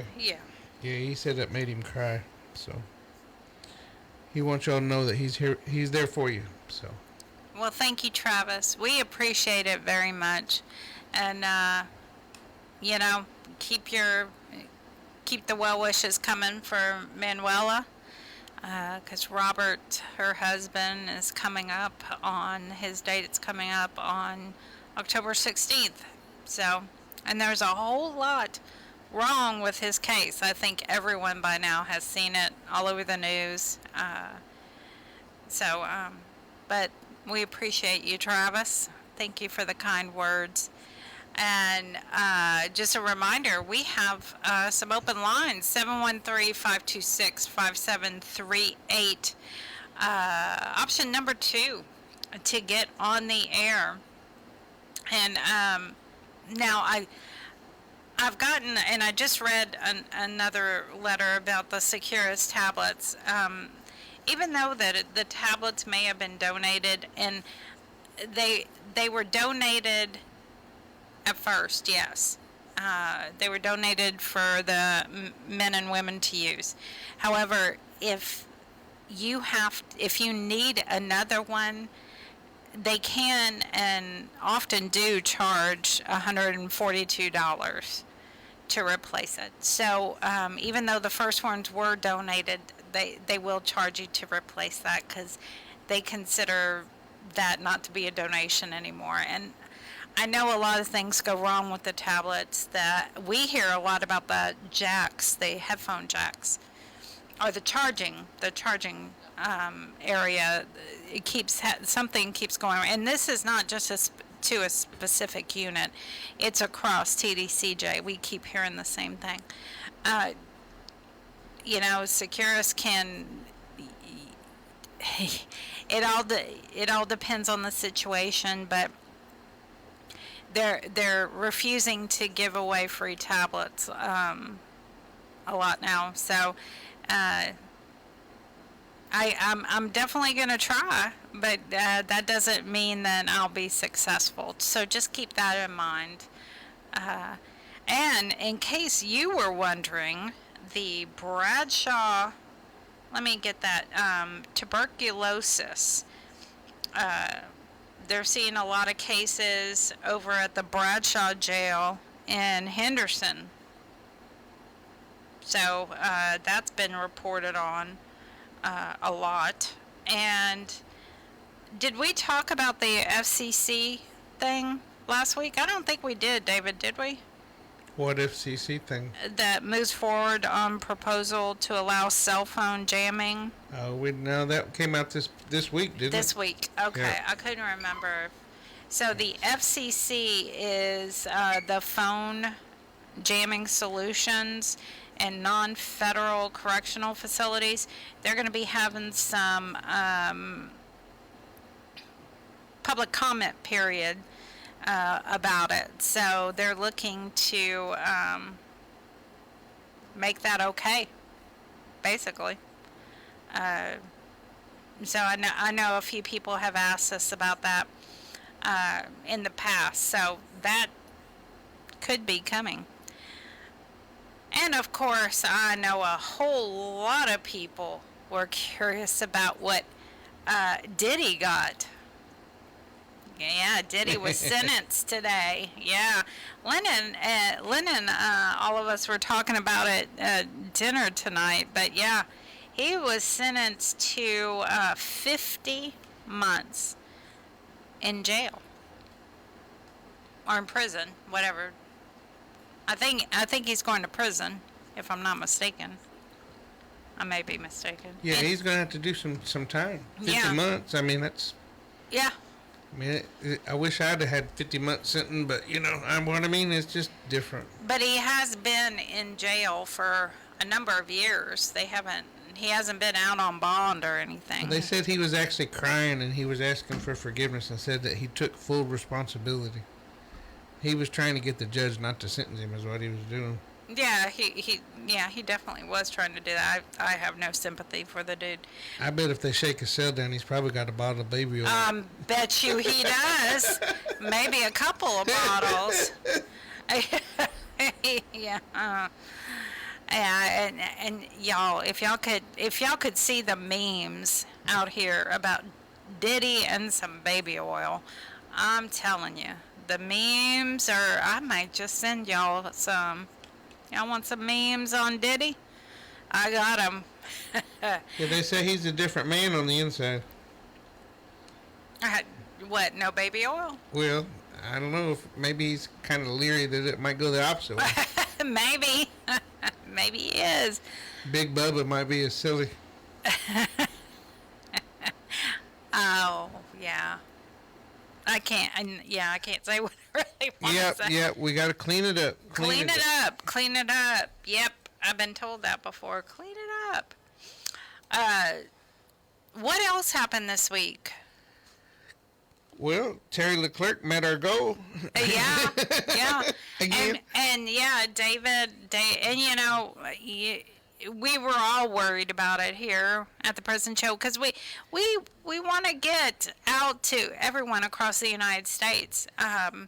So we were all worried, but thank you to both of them so much for making our goal for Edovo. So, and just a reminder, you know, Terry Peden was here earlier, and Edovo has a lot to offer on that app. A lot of courses you can take, right? Yeah, and books you can read too. Books you can read. You can do a whole lot on Edovo, not just listen to the Prison Show. And I was told, David, that our show from last week was uploaded. Yep. In record time. Yeah, I was watching it. The one last week went up like on a Tuesday. Mm-hmm. And then this one, this week, I think it went up on like Wednesday or Thursday. So, and I was actually watching it earlier because sometimes it'll go up, but you can't watch it. It'll have some kind of a glitch. But yeah, we've been emailing back and forth. So I mean, it's been improving. And I think the fact that maybe the bills due come November might have something to do with it too. Yeah. And yeah. I bet you it does have something to do with that because they're keeping their fingers crossed there. Yeah, well, here a few weeks back, it took them 2 weeks to upload one of them. Yeah, it did. So I got kind of upset. So yeah. We apologize, guys. We're trying our best to get them up and running. And this is really our first year to do it. So I'm not going to make excuses for them, but at the same time, next year we ought to have it down pat. We should have it down pat, absolutely. So y'all tell all your friends to tune into the Prison Show. And it doesn't matter whether you do it on the podcast or you do it on the video. It's up to you. We get a lot more people watching the video, but some people have expressed that they like just to listen, lay up in the bunk and put their headphones on and turn the lights out and listen to the shout-outs. So. But a lot of y'all want to listen to or watch the video so y'all can see, you know, maybe see us do stupid things. See how pretty Danny is. Yeah, or see us do stupid things. Yeah, we do that too. It's not as bad as when Hank was here, though. We don't flip each other the bird quite as much. No, but it comes close. It comes close, let me tell you. I'm on the upside of the wall, so you can't smack me. Yeah, and I can't even, all I can see is the top of your cowboy hat over this monitor. But smack him if you want to. Smack him, Linda. Linda's going to smack him. She's going to knock my hat off. Yeah. That would make me smile. Oh, there it went. Yeah. I like it. Pick on David. I don't have any hair. You're right. That's going to make me twirl my pen. Hey. I could do some pole dancing, right, Linda? That's right. And Linda could too. Manuela's here. We could all get do some. I would say that Jamin would do some pole dancing, but I'm not really. Well, no. Oh, dump it. You can't say that. No, the mic was right there. Yeah. It don't. No, I picked it up. Yeah, well, it don't. It'll be on the Facebook, though. It'll be on Facebook. It won't be on FCC, though. Which is the most important. $20,000 worth of important. Yeah. You got that in your commissary? He ain't listening now, huh? Yeah. And I brought this specifically as a reminder. This weekend, October 4th and 5th, is Picture Weekend. So I know that some of y'all are listening tonight live. It's Picture Weekend in TDCJ. So keep that in mind. Wonder how many other states it's Picture Weekend. I don't know. Well, regardless, comb your hair for your visit. Okay? Or shine your head. One or the other. Yeah, they're going to use wax. Okay, maybe just shave your head to make sure there's no pricklies up top. So when you go to hug your loved one, it won't like scratch her. Waxing? Well, they can't do that inside. Oh, well, they can wax you. Yeah, wax on, wax off. Wax on, wax on. Yeah. Wax on, wax off. Yeah. Makes a soft head. I got your mic on, so it makes a soft head. Yes, it does. Okie dokie. Woo We won't even go there. No. No. There might be quite a few of them tonight. Never know. Yeah, you never know. No. And you know what? I had one person tell me that he wanted me to go down the troll. But I will say this. Polunsky unit, they are transferring 144 G5s from a building to other units and bringing in 127 G2s. Yeah, Mrs. Hendry told me that tonight. Y'all know Miss Hendry? No. She mentioned you. Me? You and Linda both. I Mrs. Hendry, I guess she works in visitation every now and then. I seen her at Subway. Oh, It's with a D though. It's Hendry. Yeah, Hendry. And she said, you look so familiar. I said, well, I've never been to Polunsky. I said, but I do produce the prison show. She said, that's where I know you. And then we got to talking about death row and different things going on at Polunsky. And she told me how they were shipping off all the G5s. And I thought, well, why would they? You'd think that a unit as big as Polunsky would have some of everybody. I mean, you know. They usually do. She said that it's a culture thing with the G5s, that they're really having an issue because they've only got 65% of their staff. Oh, yeah. But so does half of TDC. I know. I mean, most of the units only have half. And somehow or another, they got them to ship out. So I don't know. You think it'll make a big difference? I don't know if it makes visitation run easier. Well, it wouldn't for us because we usually do death row. So Right. I don't know. She said it was a culture thing. So. Does she have short blonde hair? Yep, that's her. Yeah, that's Hendrix. Oh. It's Hendry. Hendry? Yeah, it looks like Henry except you see a D in there. Because I took a double take. Oh no, I don't know that. I don't. She's got a big fancy badge that looked like she got it out of the craft shop. You'll see her whenever you go to visit. You'll see her and you'll say, "Oh, that's who he's talking about." Yeah, I probably will. Yeah. I'm sure everybody calls her Henry, but her name's actually with a D. Hendry. I don't even know a Henry. Yep. But she does have short blonde hair. So, and a bunch of keys. She got a whole bunch of keys. She got a whole bunch of keys. Yeah. You know how they got the little hook things? Yeah. Yep. She was wearing them loud and proud. And she was in Shepherd America? No, I'm going to school in Livingston, so at lunchtime today I went to Subway. Oh, okay. And she was in Subway. So. Okay, I was about to say. She's Yeah, I'm already driving the truck. So, I screwed up pretty good today. But that's what he told us to do. He showed us a maneuver and then told us, now it's y'all. He didn't use the word screw up, but you know what I mean. Now it's your turn. Go F it up. And so we spent all day effing it up. They call it an offset. You got to pull up and go through there are a bunch of cones, and you go through the cones and you get into the other lane, and then you got to back it up and go back the same maneuver. He says if you can get out of the hole, you can back it up in the hole. Well, it's not so easy backing it up in the hole. That truck's 65 foot long. Yeah, we can't hear you talking in the background. Might be a good thing, though, the way you were talking a while ago. I know. Tell me about it. Yeah. He's asking me questions, but I'm on the air. Yeah, I know. What did you say? No, I said, they don't get video on Securus Tech, do they? Not yet. Securus is the tablet, so yes, they do get video. Oh, that kind of, yes, some units get video visits. But not Hey, Polanski. yeah. Yeah. He should come up and get a mic if he wants to talk.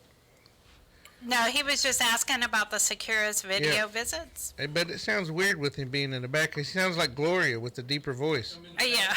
I'm in the back of my cell. I'm in the back of my cell right now. Yeah. Yeah, that's what it You sounds yelling like. at us through the toilet? You know You gotta what? take the water out first. I'm hiding under my bunk right Yeah, now. get up to the mic. I turned it up. Talk in the mic. I'm hiding under my bunk right now in the back of my cell. Yeah? Well, I don't. Not even gonna go there. You know, somebody at the Styles unit is unstopping toilets now. It's working in maintenance, and some of the stuff y'all flush down toilets. Oh. Y'all should be ashamed of yourself. It makes it out to the gator pit too. Amazing. And I heard about the gator pit. That. We used to go down and laugh at the guy that was in the gator pit at some of the stuff he found down there. And I'm hearing about it. Man, he's found radios in the gator pit. How do you flush a whole radio down the gator pit? I'm wondering about Yeah. You know what? Y'all nasty. Y'all need to stop it. Stop it. Yeah. Ain't even gonna go there. Yeah. Yeah. Well, it's almost time. We got about 30 seconds. You got a burning desire for 30 seconds? 30 seconds at it. It's 10:56. Because at 10:57 we start talking about Skylar Dawn and DJ Chill and yeah, Damage Control. Yep. And then we let Charlie and the Regrets play. Well, y'all keep us, Miss Linda and Manuela, and Robert, of course, in your thoughts. Yep. Tomorrow Yes. they're going to be in Austin, fighting for his life. Yep. Yeah. And like we were saying before, though, y'all stay tuned Wish for. all the best too. Everybody doing that. Yep. Stay tuned for Damage Control with Skylar Dawn and DJ Chill. And y'all have a good night. Good weekend. Have a great weekend.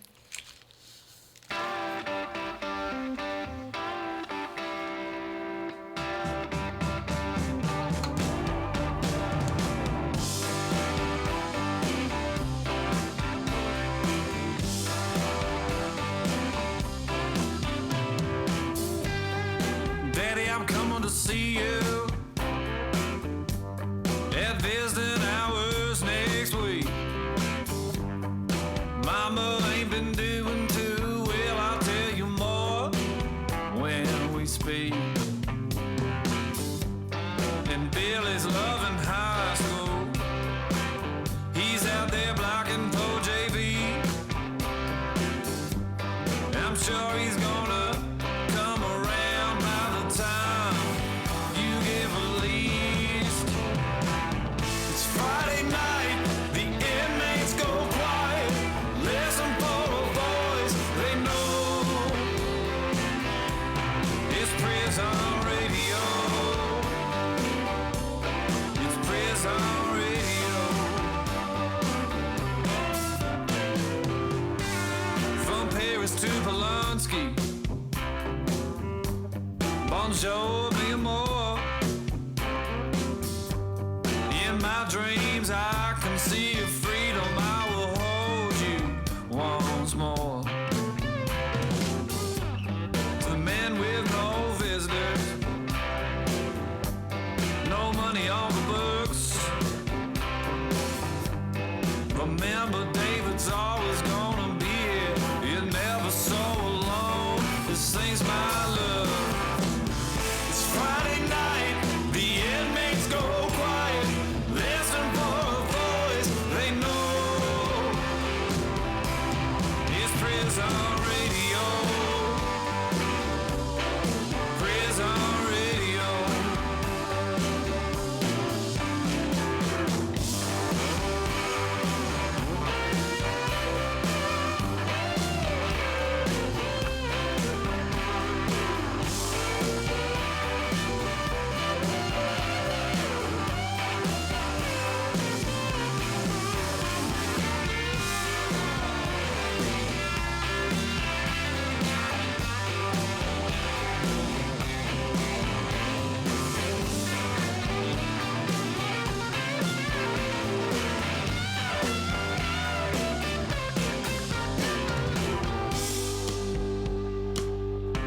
And to all the laughers, the men sitting on the road, try to keep your heads up. You ain't me if you got hope.